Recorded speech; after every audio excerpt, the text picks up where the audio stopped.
You're watching this video because you want to know when the Bank of England is going to hike interest rates. Well, I'm here to tell you that there are some strong indicators emerging from key policymakers.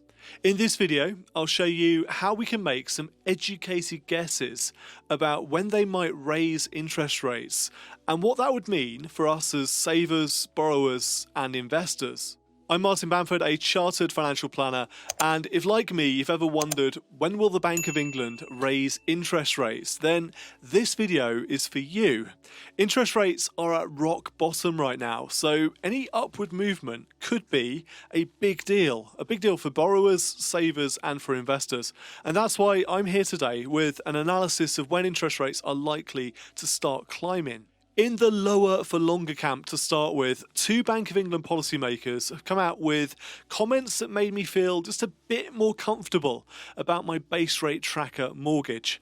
Monetary Policy Committee member Harriman, she believes that the bank can wait before hiking interest rates, and that's because financial markets in the UK and in the US are already betting on a rate hike. This was an interesting train of thought, so stick with it for just a moment. I'll try and explain what's going on. During an online discussion organised by the Euro 50 group, Mann said they see that monetary policy normalisation is the direction of travel, and so they are doing their homework and they are starting to price in that direction of travel. This means that there's a lot of endogenous tightening of financial conditions already in train in the UK. That means that I can wait on active tightening through a bank rate rise. I'm not entirely convinced by this argument that the bank can put off hiking interest rates because the financial markets think they are going to hike interest rates, and therefore this belief will take some of the heat out of the supply side factors, bringing price inflation under control. Surely, if that's the strategy, then the last thing you'd want to do is have a member of the Monetary Policy Committee go out there and announce it to the world and tell them that's your strategy. Financial markets and investors appear to be pricing in a Bank of England rate hike by the end of this year. That's the end of 2021. And that's not that far away, by the way. They're betting that it will become the first major central bank to raise its interest rates since the onset of the pandemic. In September, Harriman joined the bank's Monetary Policy Committee. She was previously working as chief economist for the Organisation for Economic Cooperation and Development, that's the OECD, and also at US Bank Citi. She appears to take a more relaxed approach towards this issue of rising price inflation, a more relaxed approach than some other policymakers, saying last month, in fact, that she expects inflation to be transitory rather than troubling. Also suggesting that interest rates could stay lower for longer was Monetary Policy Committee member Silvana Tenreiro. Tenreiro referred to an early hike in interest rates as self-defeating if price inflation pressures become transitory. She said that policymakers should wait and see just to understand price inflation pressures for oil, gas and semiconductors. They should wait and see before making any interest rate decision. Former London School of Economics professor Tenreiro spoke of the uncertainty at this stage of the economic recovery. She said that the significant price rises in the global energy market contributed to higher price inflation, but these effects in general tend to be short-lived. Tenreiro said the prices go up, but they don't keep going up sustainably. So you have a one-off price effect, and in that sense, inflation should be transitory. So if they are not repeated, they drop out of the inflation calculation after a year.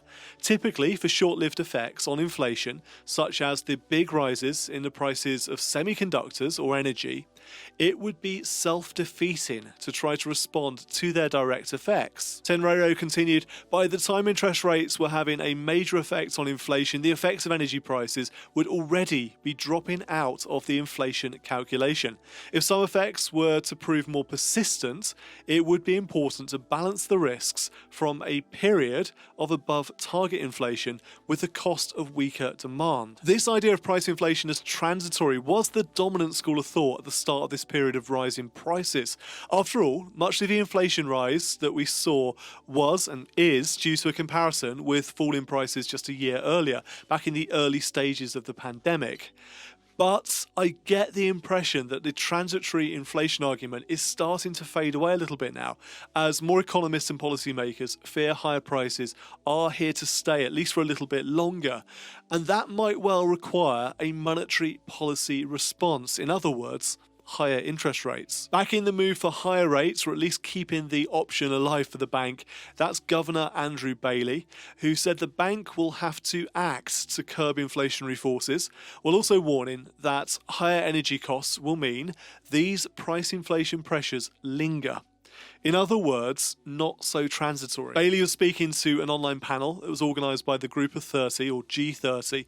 That's an international body of financiers and academics which aims to deepen understanding of economic and financial issues, and also to examine the consequences of decisions made in the public and private sectors.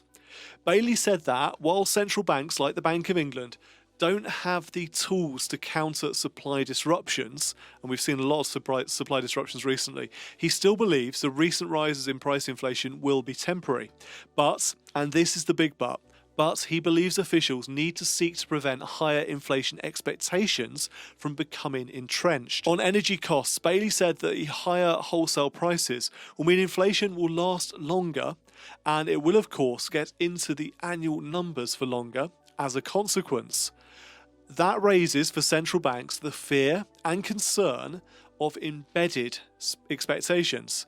That's why we at the Bank of England have signalled, and this, he says, is another signal that we will have to act.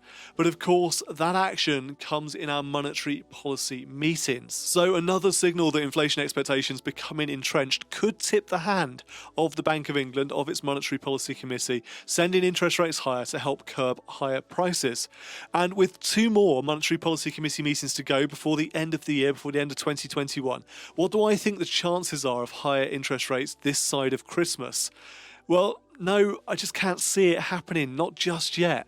Sorry, I'm just not sure we're there just right now, just at the moment. Higher interest rates at the moment, especially with current levels of private and corporate indebtedness, I believe would just choke off any economic growth in the UK economy and ultimately cause greater harm to the economy than a more sustained bout of inflation, of rising prices would. Another reason for thinking the Bank of England will keep rates lower for longer is that a more expensive cost of borrowing will do absolutely nothing, or at least very little, to reduce prices because they're based on international wholesale energy costs and supply chain disruptions. So higher interest rates would only serve to punish a majority of UK citizens who have debt in the form of a mortgage tied to the bank rate, either immediately harming them or at the end of their fixed mortgage term. What do you think the Bank of England should do when it comes to rising prices and interest rates? Do let me know in the comments. And if you found this video helpful, there's one super quick thing that you can do right this second just to support my channel. Just smash the like button. And if you fancy being an even bigger supporter, the best thing you can do right now is to share this video with a friend, with someone on your social network who you think may find it interesting. Thank you for watching this video. Until next time, I'm Martin Bamford, and remember, when it comes to your money, the more you know, the faster it can grow.